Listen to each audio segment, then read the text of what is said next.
Hi friends, happy Scripture Map Monday. I am back for another video in the Fruit of the Spirit series that I'm doing for Scripture Map Monday.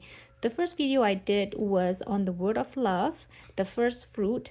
And if you missed that one, make sure you go back to my video on YouTube or watch my highlight on my Instagram. And today, for today's Scripture Map Monday, we are doing two words, joy and peace. One of the reasons why I chose these two words in one map is because I want to keep things simple. And I also want to show you how they are connected. Now, I also want to keep things simple for the beginners, people who are just beginning doing scripture mapping. This might be a little bit too overwhelming, so I just want to keep things simple. And so today I'm going to walk you through my scripture map for these two words. And before I show you the inside of my map, I just want to tell you one more time, just in case you missed it the first time, where my inspiration came from. It came from this devotional book called Sparkling Gems from the Greek by Rick Renner. It's basically a 1 year long devotional book based on Greek words. So this is a very good resource to start doing word mapping, Bible verse mapping. So for the fruit of the Spirit, we are following from the entry for July 23 for today's Scripture Map Monday. It's joy and peace. Now, Rick Renner lays a very good foundation. He defines the word using the Greek word definition, and he also applies it spiritually. So this is a very good reading. So I recommend for you to check out this book and check out this July 24 entry for the fruit of the Spirit. Now I'm going to show you the inside of my map and walk you through how I came up with every little thing that I wrote down in my map. Now, just so you know that every map does not have to look the same. Mine may look this way, yours may look differently, and you may take a different route, and that's okay. That's the beauty of scripture mapping. There is no strict rules. This is how you do it, but you do it the way God leads you. So let's get into my map. So here it is, my map on the word joy and peace. So before I wrote down anything on this journal, what I did was I studied one word first. So I would read up on every little thing about this word, and then I decided what I wanted to put down here. What I usually do is I try to find the Greek definition. So the first resource that I went to was really this book, the Sparkling Gems, because this was my foundation. So here there's a section for joy, and I read on the definition that Rick Renner gives, and then I picked the ones that I thought was important for me, and then I compared his definition with other resources such as Blue Letter Bible, and I'm going to show you how to get there. You scroll down to the verse and tap on the verse, tap on interlinear, and then you go to the word joy and click on the strong number G5479, and there it is. It gives you the outline of biblical usage and the Strong's definition, and also it gives you the list of all the verses that use that Greek word.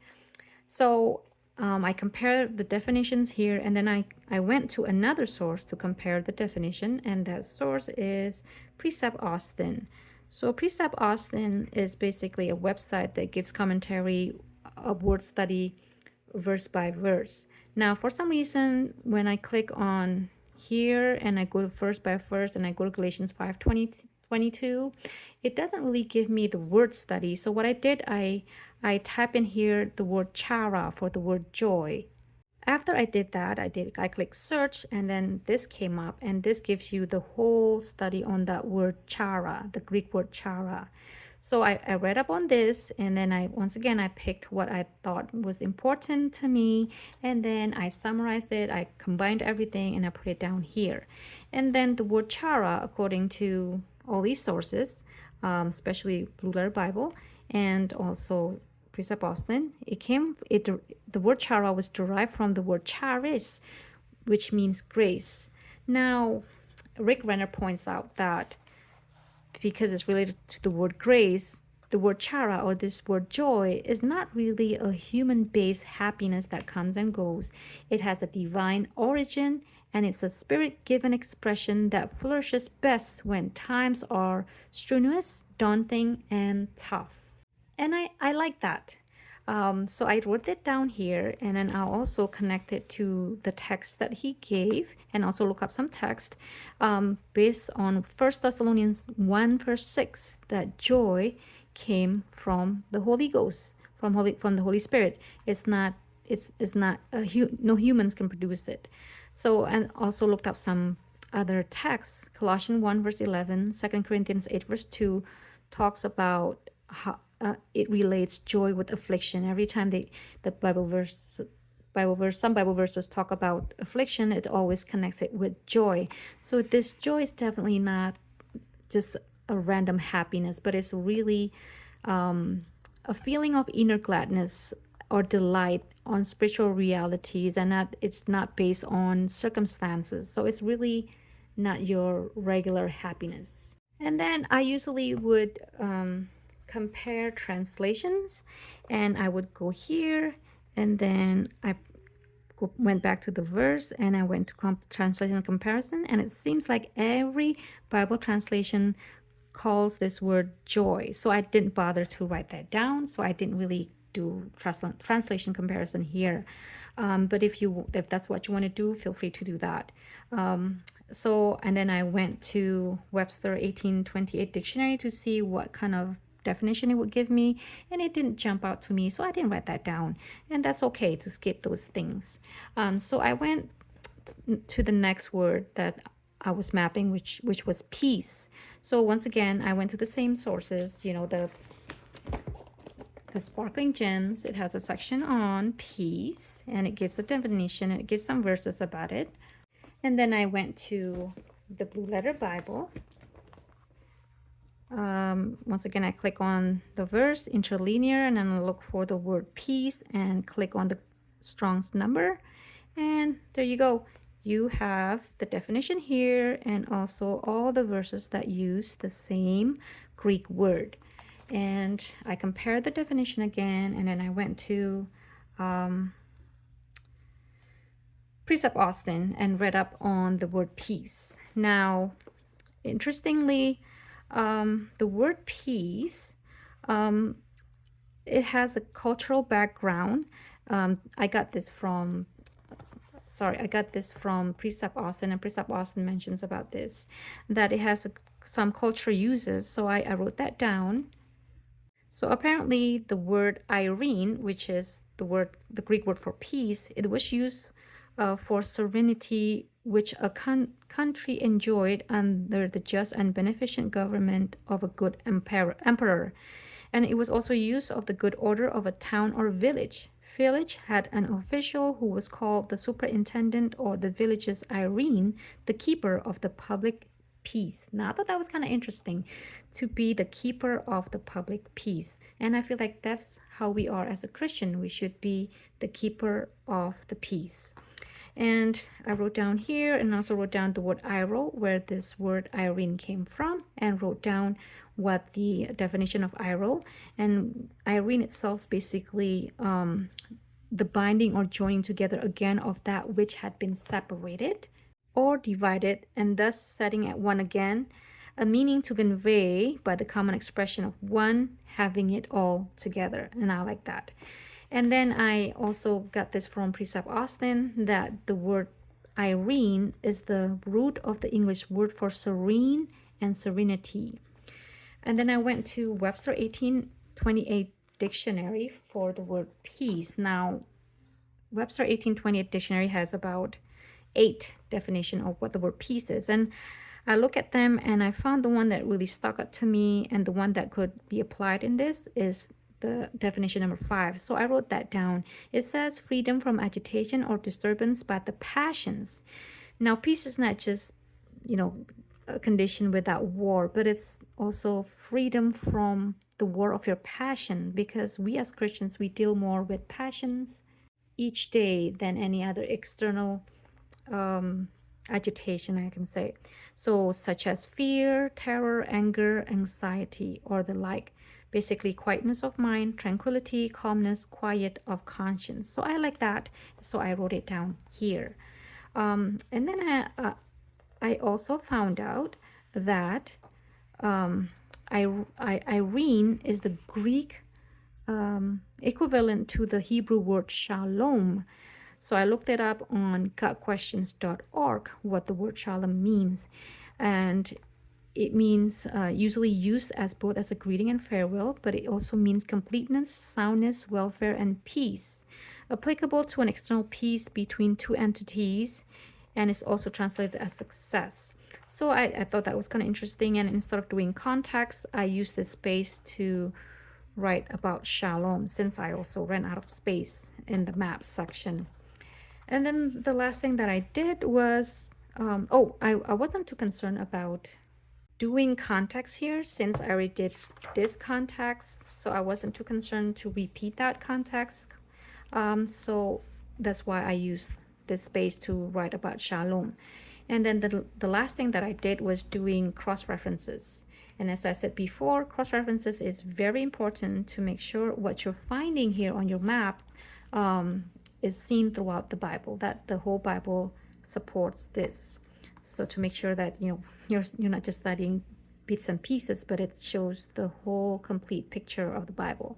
So I'm going to show you something. When you come here in your Blue Letter Bible, you click on the verse, and then you click on interlinear, and sorry, not interlinear. So you click on your verse and you click on your cross references. As you see here, the only words that this cross references list is just the fruit, love, goodness, and faith. There's no joy and peace. So what do you do when the cross references do not give you anything? So one thing you can do is you can go back to interlinear, and then go back to joy, click there, and then just look at these verses. And is there any verse that would jump out that would add to the meaning of the word joy? So I wrote it down here. I used John 15 verse 11, and then I also look up some Old Testament. You can do the next thing that you can do is a keyword search. So I just type in the word joy, and I skip all the Old Testament except I went straight to Psalm and see what Psalm has to say about the word joy.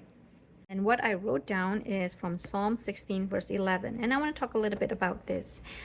In John 15 verse 11, it says, "These things have I spoken unto you, that my joy might remain in you, that your joy might be full." Now, if we read John 15 in its entirety, John 15 is talking about, especially in verse 11, verse 10, 9, 10, it talks about it's based on God's word. So the true joy in verse 11 is based on God's word, the things that God has spoken. And then the theme of John 15 is also about abiding, about love, and also God's commandment on verse 12. So I gather from all these things that true joy is based on God's word. It's not based on feelings, it's not based on circumstances, but it's based on God's word. And it's also based on love, the theme of John 15. And that's how this fruit of the Spirit is related to the first one. Joy is related to love. And also, true joy is also based on following God's commandments according to verse 12. So I want you to look at that yourself and see if you see the way I see it.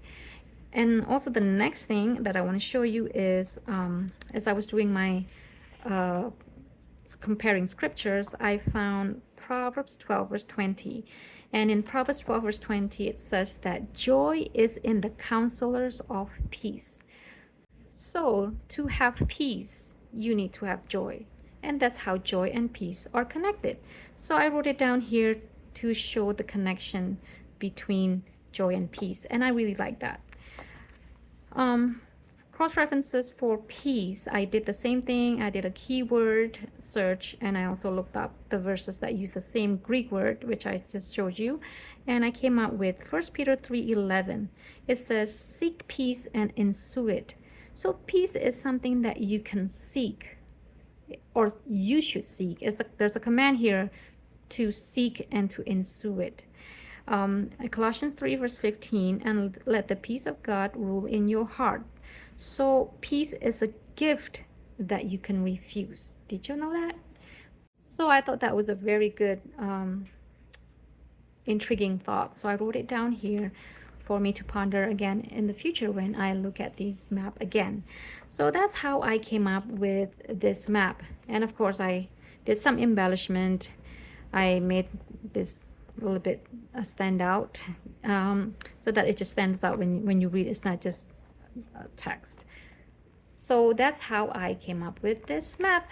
And I hope that was a blessing, and I hope that was helpful. I'd like to see how you map the word joy and peace in Galatians 5 verse 22. So please, if you map it, tag me, send it to me, make sure I see it, because I'd like to see how you have learned from these things. And once again, these are just suggestions. I'm not a scholar, but these are just simple suggestions to get you started, to get you going. And I just want to inspire you to study, to map, and to study deep and slow so you can get into the truth of the Bible. So here's my map, and catch me on another Scripture Map Monday next week. Next Monday, I will send you the instruction how to map joy, not joy and peace, but the next two fruit of the Spirit. All right, that's all I have for you today. Have a good day.